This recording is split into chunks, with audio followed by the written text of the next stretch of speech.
Welcome to this week's episode of the Sports Biz Report presented by the Sport Management Student Union. I'm Kevin Rossi and I'll be your host for today while also presenting on sports media. I'm joined today by my panel, Lindrit Skodra presenting on sports marketing and Mike Proska presenting on sports law. Later in the show, we will be joined by social media expert and professional Caleb Mezzi, who will talk to us a little bit about Kobe Bryant's tweeting situation and how the media reacted to his tweets during Game 1 of the Western Conference playoffs. Now for the roundup.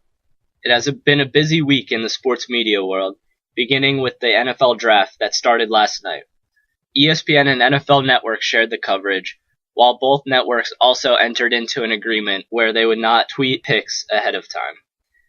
Although the two network reporters will not tweet the picks ahead of time, CBS's Jason La Canfora said that he would certainly be tweeting picks when he found them out, and I'm sure others will too. Over at Awful Announcing, writer Ben Koo wrote a piece discussing the possibility of Deadspin having its own TV show. If you think of that along the lines of Colbert Report or The Daily Show, it could be an interesting idea. Would it have to be on a premium channel, or could it be on a Comedy Central type channel? We will see. Steubenville High School football coach Reno Sicoccio had his contract extended 2 years earlier this week. This is the same high school that saw two of its football players be put behind bars in a high-profile rape case. The school should expect to see a big public outcry for the extension, and the coach could be the next in line for a very public firing. NBC announcer Al Michaels was arrested for DUI last weekend, which may have gone a little bit under the radar to some. This is after last season when he criticized the Cowboys lineman Josh Brent for his role in a DUI. Ryan Lochte's reality show, What Would Ryan Lochte Do?, debuted the other night on VH1 to awful ratings. 807,000 people viewed the show, which was about half of a rerun of The Real Housewives of Atlanta. Earlier in the week, ESPN announced that Robert Lipsyte, former New York Times sports writer and revered author, would become its next ombudsman. Lipsyte will likely be a harsh critic in his replacement of the Poynter Institute. In video game news, Barry Sanders beat out Adrian Peterson for the cover vote of the 25th anniversary Madden cover. So no Madden curse for all you Vikings fans, and I can't believe it's already been 25 years of Madden. And finally, ESPN launched a video documenting Jamarcus Russell's comeback called Waking Up.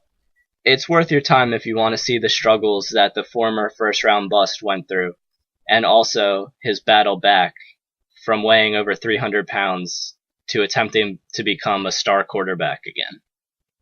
Now over to Mike Proska with Sports Law. Thanks, Kev. All right, so I'm here to talk about sports law today, and we're going to focus on the NFL, who could be in big trouble with their insurance policies dating back to the late 1960s. So basically the situation is former players, over 4,000 former retirees, are suing the NFL because they did not know the dangers of concussions. Now the NFL has lost their insurance policies dating back to 1968, so it's sort of a bad situation for the league. So basically what happens this week is the NFL is trying to get an appeal to have the lawsuit transferred from New York to California. So the reason they're trying to do this is that in California, law allows an insured company to extrapolate from a given policy year claims stretching over a much longer term. So basically, if they can get this transfer, it's really no problem for the NFL and they're not in trouble. However, if they do not get these transferred from New York to California, they'll be in big trouble. Basically because they won't have their insurance policies, so they would have to therefore investigate to prove the existence of the missing policies, and that would cost them a lot of money. The next hearing will be in New York on June 28th, and that is when we will find out what is going on with the case of the missing insurance policies in the NFL. I'm Lindrit Skodra, and I'll be doing marketing today. Turkish Airlines, as of yesterday, has teamed with FC Barcelona. The Wings of FC Barcelona campaign aims to unite FC Barcelona fans from all over the world and invite them to take their seat in a giant digital stadium known as Camp Nou. Turkish Airlines, which has been selected as Europe's best airline 2 years in a row, has dedicated a Facebook page for the campaign, which has already received close to 2 million likes. This gives fans who like the Facebook page the opportunity to win one of 8 trips to a Barcelona game, as well as the opportunity to win signed merchandise. In other news, IMG College no longer is contracted to sell NCAA sponsorships, ending a productive 5-year run during which the company sold at least 5 corporate champion or partnership deals. NCAA right holders Turner and CBS manage the sponsorship program, but IMG College has the rights to sell those sponsorships since 2008. Its arrangement with Turner and CBS expired earlier this year, making the Final Four in Atlanta the first championship since IMG entered the college space that it wasn't selling sponsorship events or running events for the governing body of collegiate athletics. Neither side would say why the relationship ended, but industry insiders said it was simply a matter of Turner and CBS believing that they can adequately sell NCAA sponsorship. The sponsorship program is part of the rights that Turner and CBS received in the 14-year, $10.8 billion media contract with the NCAA. Thank you for that, Lindrit. I'd like to now welcome in our special guest for today, Caleb Mezzi. How's it going? Good, how are you? Good. So we'll just start off the quick intro of yourself. 2009 graduate of Temple, now currently running your own social media branding business. Do you want to talk a little bit about that real quick? Yeah, so we're looking to, social brand, companies, athletes, sports teams, or anyone really in that whole intersection, with a concentration on sports and social media. All right, awesome. So just get right into it. A couple questions about the whole Kobe Bryant situation. We all know by now that he's been sitting out with his torn Achilles. During Game 1 against the Spurs, he was tweeting during the game about the team and about Coach D'Antoni's strategy and everything. So what did you think that Kobe's tweets kind of added to the double screen experience that you had going on there? Well, I think there's, twofold to it. I think a lot of people were more interested in what Kobe was actually saying than the game. And I think part of that is just the nature of an NBA game. Obviously it's the playoffs, so it's a little more important, but, as a consumer of that, you don't really have to pay attention to the NBA until there's about 5 minutes left in the game. So, you could always, as you mentioned, double screen or even, try screen. You could always, be on Twitter, watching the game in the background, not really focused because the final 5 minutes is what makes it. So I think a lot of people were, at the beginning of the game, focused on what Kobe was saying more than the actual game that was going on. And then on the other end is you have Kobe Bryant, who is that team. I mean, he is the Lakers. There's no guy, who represents the Lakers, whether hurt or healthy, better than Kobe. So you always had that, we're watching the Lakers, but Kobe's not here. So he was kind of helping in terms of his brand and the Lakers brand. And now if you want to get into the specifics of what he was saying and the Coach D'Antoni's strategy thing, I mean, I think that's a different question. But to answer your question, to me, that's the kind of thing. It kind of adds to the experience of the game as a layer of leveraging the NBA and, how it kind of focuses the fan. Yeah, and I mean, Kobe certainly isn't the first injured player to post something on social media during his team playing, but like you said, there is the whole Kobe factor to it, and Kobe is the Lakers.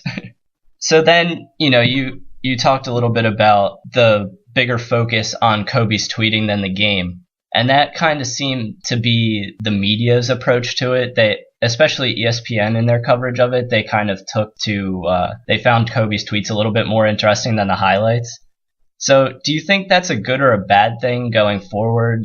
The media picking up on Twitter over the game, or what do you think? Well, we'll talk NBA first. So my knowledge of the NBA and my opinion of it is that it's a player-driven league. So doing something like this for Kobe, for the NBA, for the Lakers, is not a bad thing. Yes, it takes away a little bit from the game and the focus is on a guy who's not playing on the court. But, Kobe, LeBron, names like that are the reason why the NBA is what it is. I mean, it's a player-driven league. They don't market the teams as a whole. And, guys like the Kobe's and LeBron, those kind of guys, are the reason why the NBA is the force that it is. So in terms of the NBA, I think it's a good thing.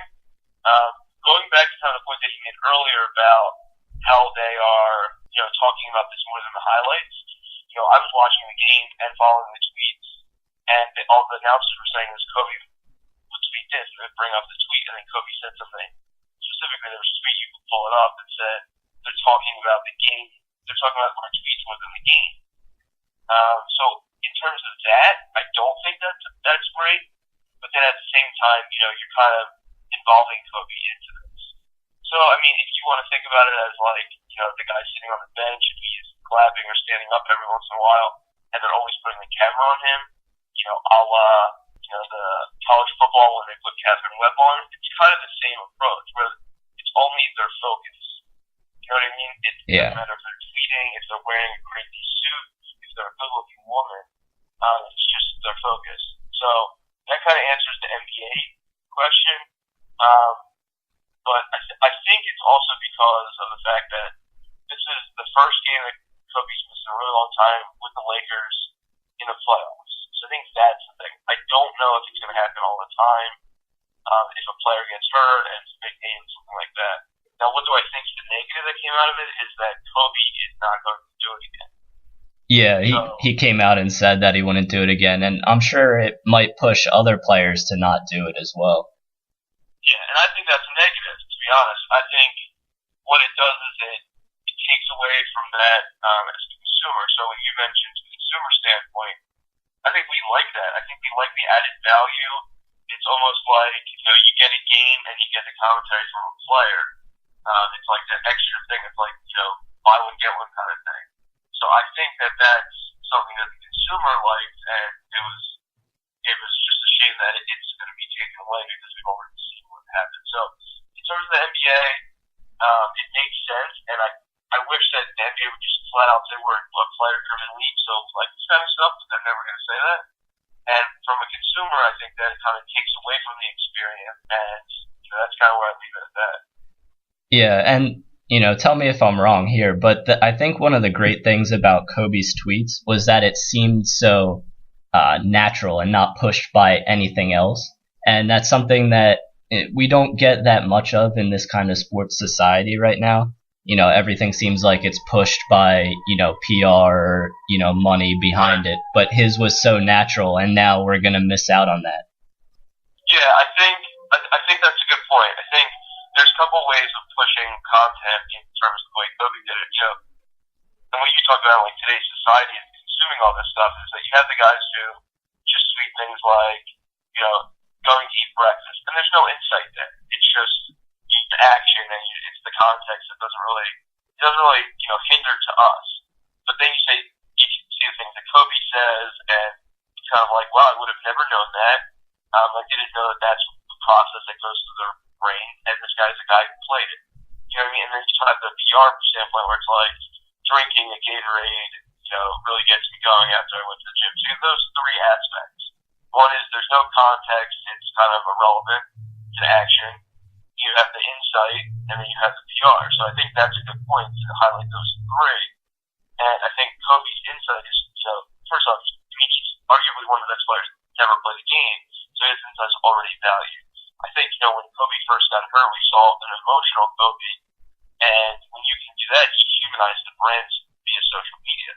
So he used the vehicle as a platform, through his injury, and we've been seeing this. It's not like he just came out of nowhere and started to tweet. It was like the evolution of Kobe rehabbing was involved in Twitter. Yeah, he's just been an interesting case study on Twitter in general from day one, how he exploded on the scene. Yeah, and there's no other way that he could have really done it because of his superstardom. You know what I mean? I mean, he's like the elite of the elite athletes. Yeah, paired with his antisocial attitude as well, and then, joining social media wasn't really something people expected. Right. And I also think that there's a couple aspects of this that, I don't know if you're going to ask a question later, but you have the Nike aspect.